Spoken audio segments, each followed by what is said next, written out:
Have you ever walked into a room and, within just a few minutes, felt your entire mood shift?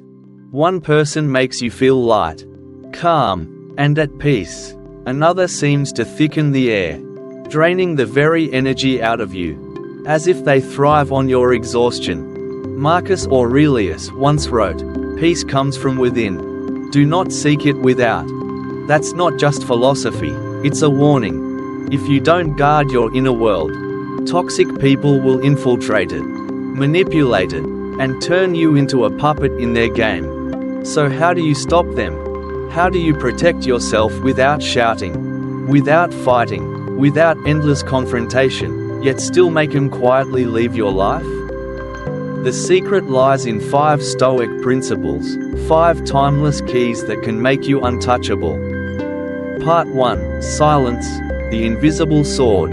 Have you noticed that some people survive on noise? They need your reaction. They feed on your anger. They thrive when you argue, defend, and explain yourself. And only when you fall into their trap do they feel powerful. So let me ask you this. If someone insults you tomorrow, what will you do? Will you strike back instantly? Or will you remain silent and simply look at them? Most people believe silence is weakness. But the Stoics understood the opposite. Silence is an invisible sword. It is sharper than words. And it cuts deeper than anger, yet it leaves you untouched.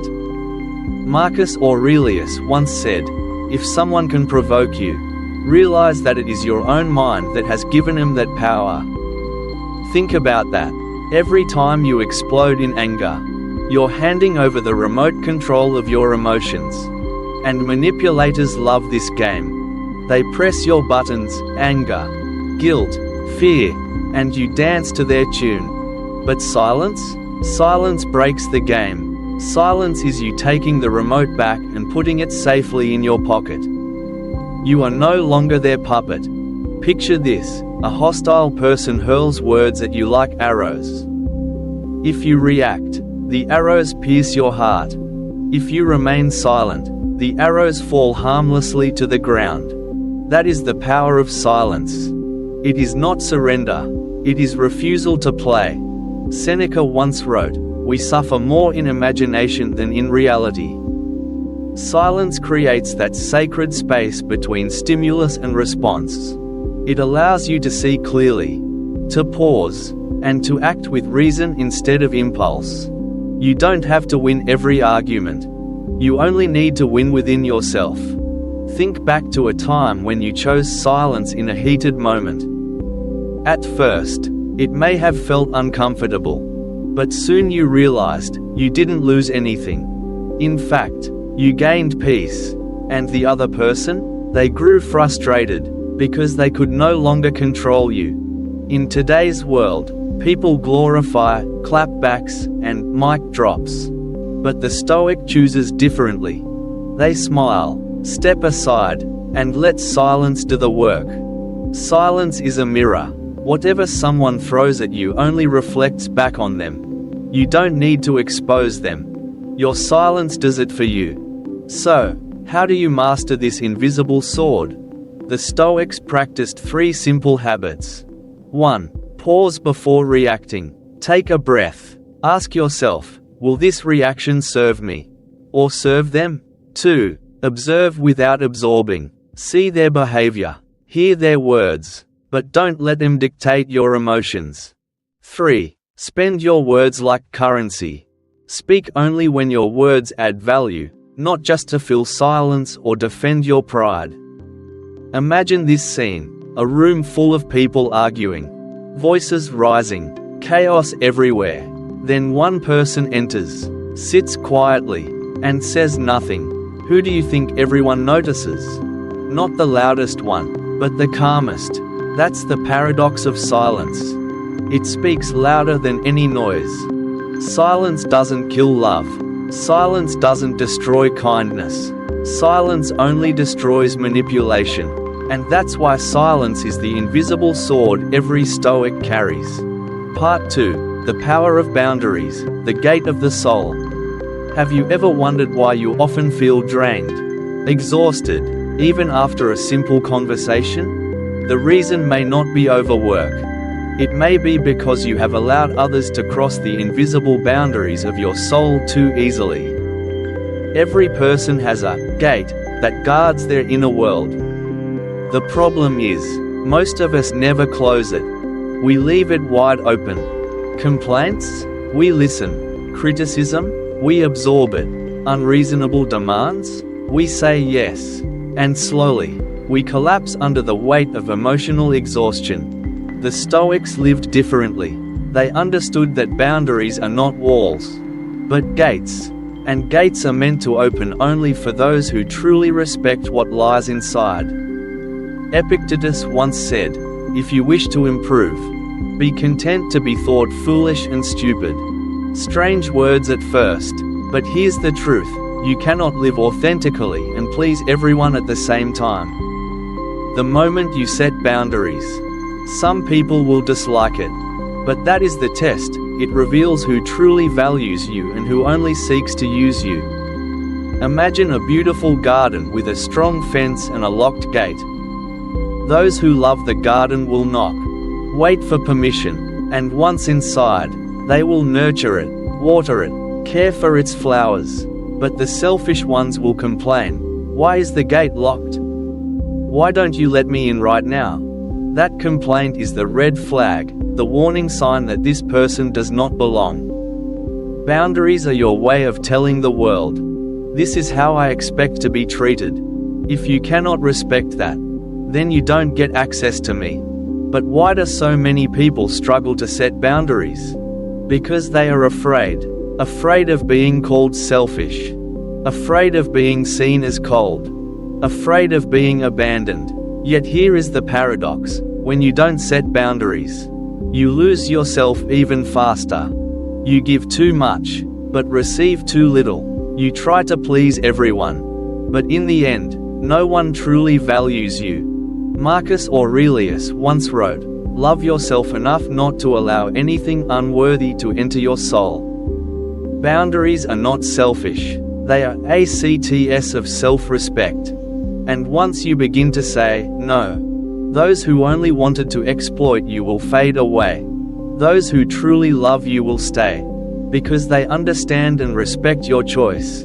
Let me ask, what would happen if you left your front door wide open every night?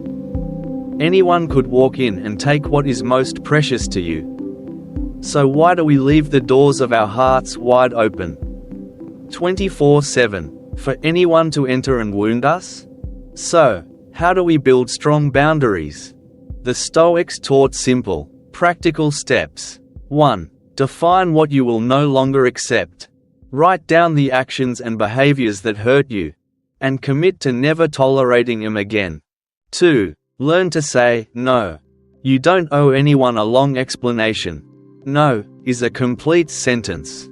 3. Be consistent. A boundary is only powerful if you actually enforce it. If you break it easily, others won't respect it. 4. Stop apologizing for protecting yourself. Your inner peace is more valuable than someone else's approval. At first, you will face resistance. Some will accuse you, "You've changed." Others will protest, "You're being selfish." Let them react. Their anger is proof they were never there for you. They were there for what they could take from you. And here is the beauty of it: once your boundaries are clear, you don't need to push anyone away. Those who don't belong will leave on their own. Those who belong will respect the gate and step through with gratitude. Boundaries are more than a line between yes and no. They are declarations of your worth. They tell the world, "I know what I deserve, and I will not settle for less." With boundaries, you don't just protect your peace, you radiate strength. Because people naturally respect those who respect themselves. So remember this: boundaries are not walls that cut you off from the world. Boundaries are the gates of the soul. And you, and only you, hold the key. Part 3, Self-Worth, the Untouchable Gem. Have you ever asked yourself, where does my true worth lie? In praise? In the approval of others? or in the number of people who like you. Most of us grow up with a dangerous habit. We look for our value outside ourselves. If people smile, we feel worthy. If people criticize, we feel useless. If people walk away, we feel like we've lost everything. And so, one judgment, one harsh word, can break our spirit.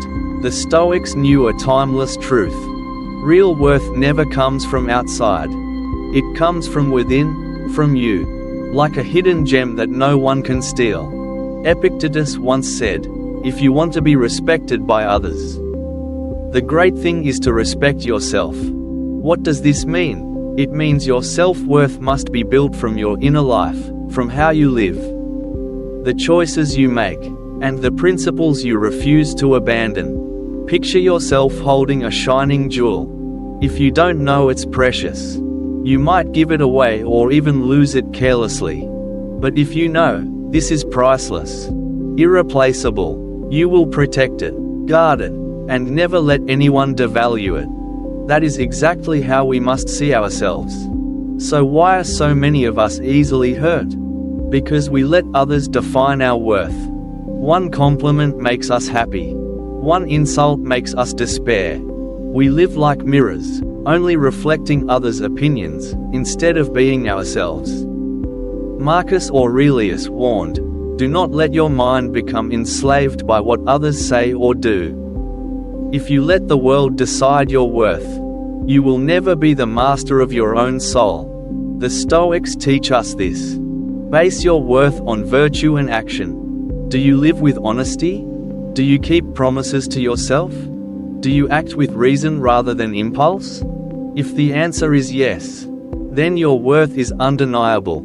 Even if the whole world stays silent, you still shine like the jewel within you. And remember this, toxic people always attack your confidence first. They whisper doubts. You're not good enough. You will fail. No one cares about you. If you believe them, you hand over your jewel. But when you understand, my worth is not in anyone's words, it is in my actions and the principles I live by, then no one can touch you. Seneca reminded us, the wise man does not seek the approval of the crowd, but only the approval of his own conscience. That means what? It means you don't need everyone to recognize you. You only need to be honest with yourself, and that is the highest form of recognition. So how do you polish and protect this untouchable gem? 1. Self-awareness. Ask daily, what makes me truly valuable? If the answer is tied to virtue and action, you are on the right path. 2. No comparisons. Comparing yourself to others blinds you to your unique worth. Compare today's you with yesterday's you. 3. Self-discipline. The Stoics believed real freedom comes from discipline. Each time you honor your principles, your jewel shines brighter. 4. Respect yourself first. If you don't respect yourself, no one else will do it for you. Remember, a real gem does not scream to prove its value. It simply shines, and those with eyes to see will recognize it. You are the same. When you understand and live by your true worth, you become an untouchable gem. Toxic people cannot shake you, because they never held the power to define you. Part 4. Observe and let go, the art of non-reaction. Have you ever found yourself trapped in a meaningless argument? You try to explain, to prove your point, but the more you speak, the more exhausted you feel. The other person isn't listening. They just want to win. And in the end, you realize you've gained nothing but an empty soul. The Stoics had a secret to escape situations like this. Observe, and let go. Marcus Aurelius once wrote, "You have power over your mind, not outside events. Real tranquility comes from within." This means, you don't have to respond to every provocation. Sometimes, the greatest strength is not reacting. Imagine standing before a still lake. If you throw a stone, ripples appear. If you leave it alone, it remains calm, reflecting the sky. Toxic people want you to react, because when you do, you hand them control. They throw stones through insults, provocations, or disrespect. If you explode, shout, argue, you've allowed your lake to be disturbed. But if you observe, watching as if from outside, you will see, the anger isn't yours.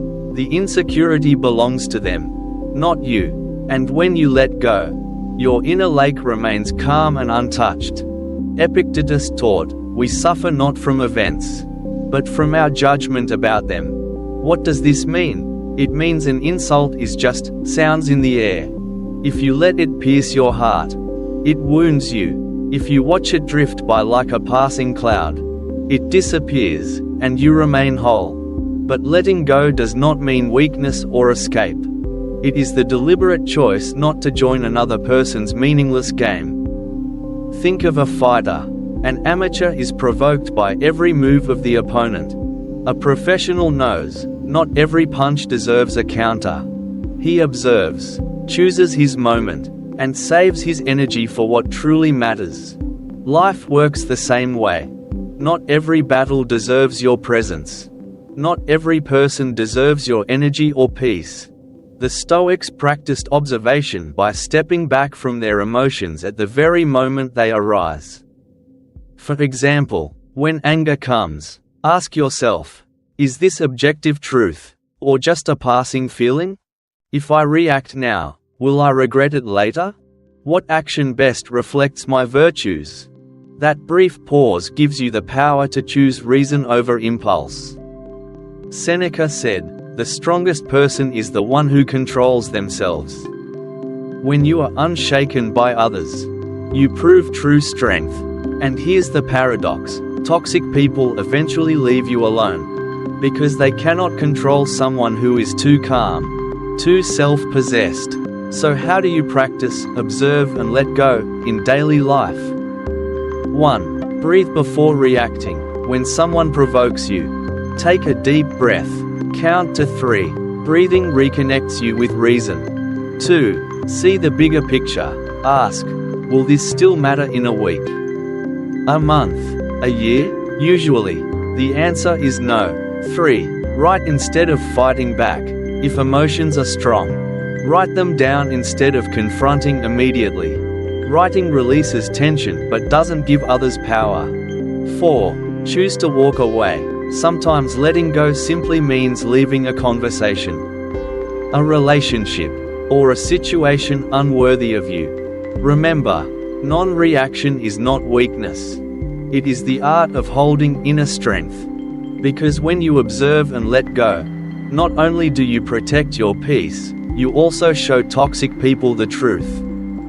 They have no power over you. Part 5. Attracting the right people, the circle of wisdom.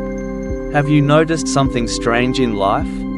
Some people enter your life and make you stronger, clearer, and wiser.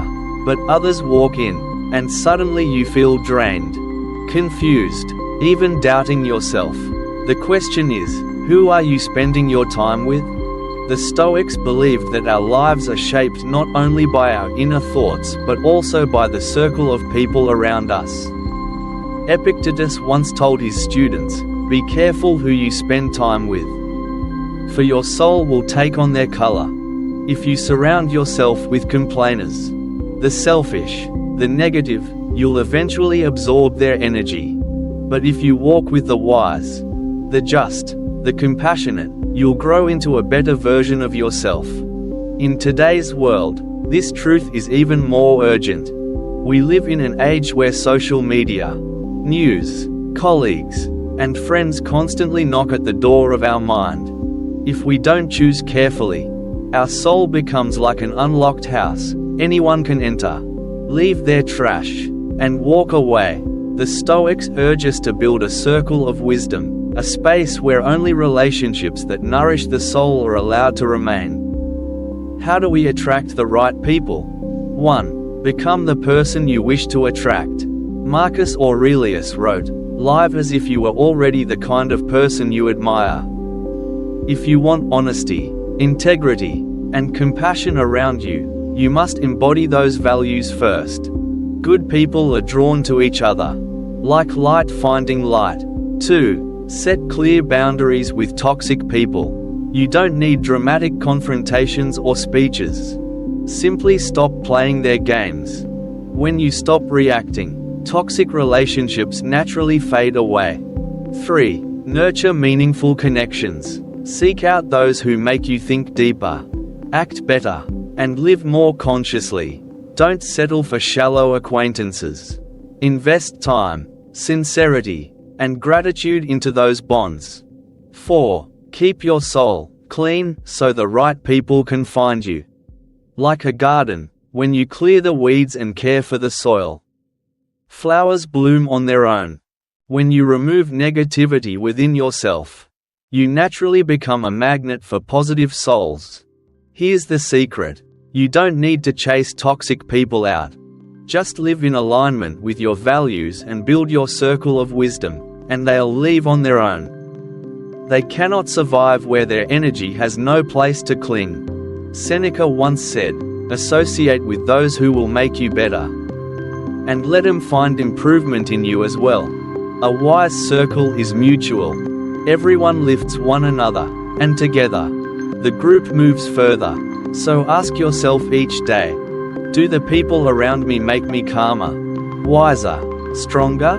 Am I doing the same for them? If the answer is yes, that is the circle you must protect.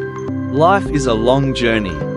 If you walk alone, you may go fast, but with the right people, you'll go far, and you'll go in peace. The Stoics didn't just teach us how to avoid toxic people. They showed us how to attract kindred souls. Because no one can live wisely in isolation. We all need a circle, small, steady, and full of light. Before we close, let me step out of the theory for a moment and speak from my own experience. The truth is, life today is louder than ever. Phones buzzing, constant messengers, social media showing us who's doing better, who's happier, who's more successful. And sometimes it just takes one careless comment or even one look to throw off our entire day. That used to happen to me a lot. I carry people's words around like heavy stones in my pocket. I felt like I had to respond, defend myself, prove something. But the more I fought back, the more grand I became.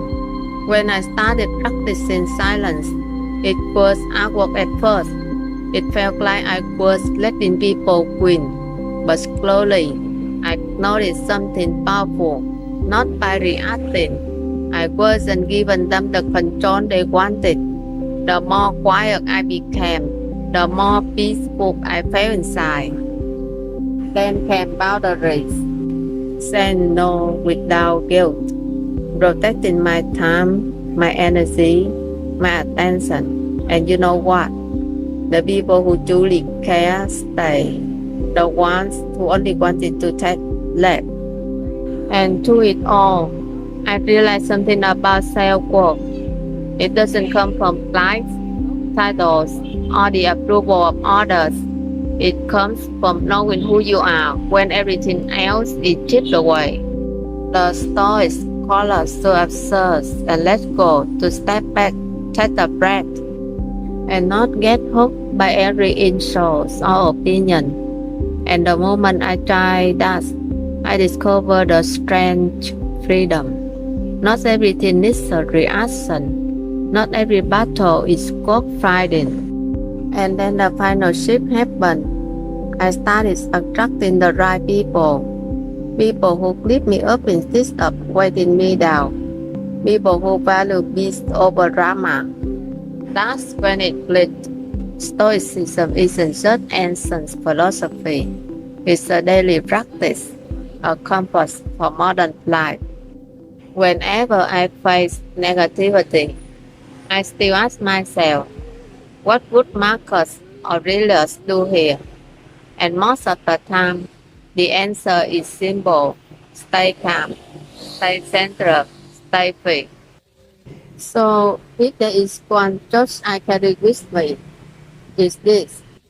We may not be able to change the whole world, but we can protect the peace within our soul. And when we hold that light, the bright people will be drawn to us, while toxic ones will quietly fade away. Thank you for staying with Stoic Scrolls until the very end of today's journey. If these 5 Stoic principles brought you peace, strength, and new perspectives, then they can also help others. So, share this video with your friends.